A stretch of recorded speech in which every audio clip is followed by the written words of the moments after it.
رسول اللہ صلی اللہ علیہ وآلہ وسلم نے ارشاد فرمایا، جو شخص ایمان لایا اللہ اور اس کے رسول پر، اس پر لازم ہے کہ وہ اپنے ہمسائے کا خیال رکھے۔ السلام علیکم معزز سامعین کرام، آج ہم اپنی اس ویڈیو میں شہر مدینہ اور مسجد نبوی کے چند دلچسپ حقائق کے ساتھ حاضر ہوئے ہیں۔ شہر مدینہ اس دنیا کا دوسرا مقدس ترین شہر ہے۔ شہر مدینہ میں کل مساجد کی تعداد 7 ہے۔ شہر مدینہ میں صرف مسلمانوں کو داخلے کی اجازت ہے۔ شہر مدینہ کا سب سے اونچا پہاڑ احد ہے۔ مسجد قبلتین اور مسجد نبوی کے درمیان فاصلہ صرف 3 کلومیٹر ہے۔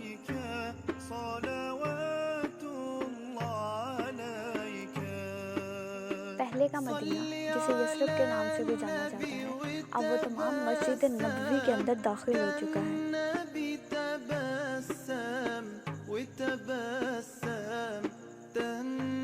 شہر مدینہ میں آتش فشانی 1207 میں ہوئی۔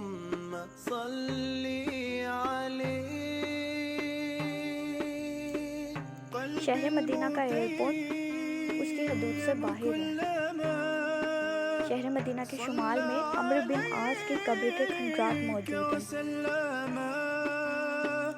سلطان عثمان کو جب بجلی پیدا کرنے کی صلاحیت حاصل ہوئی تو سب سے پہلے مسجد نبوی کو روشن کیا گیا تھا۔ 1279 میں مملوک سلطان نے مسجد نبوی پر گنبد بنوایا۔ اس سے پہلے مسجد نبوی پر کوئی گنبد نہیں تھا۔ مسجد نبوی کے اندر 3 محراب موجود ہیں جو کہ سلطان سلیمان کے حکم پر بنوائے گئے تھے۔ جناب فاطمہ سلام اللہ علیہا کے کچھ قیمتی نوادرات اور ان کے گھر کی اشیاء اس وقت ترکی کے ٹوپ کاپی محل میں موجود ہیں۔ مسجد نبوی کی تمام کھڑکی، پلر اور گنبد سب اپنے آپ میں ایک تاریخ کے حامل ہیں۔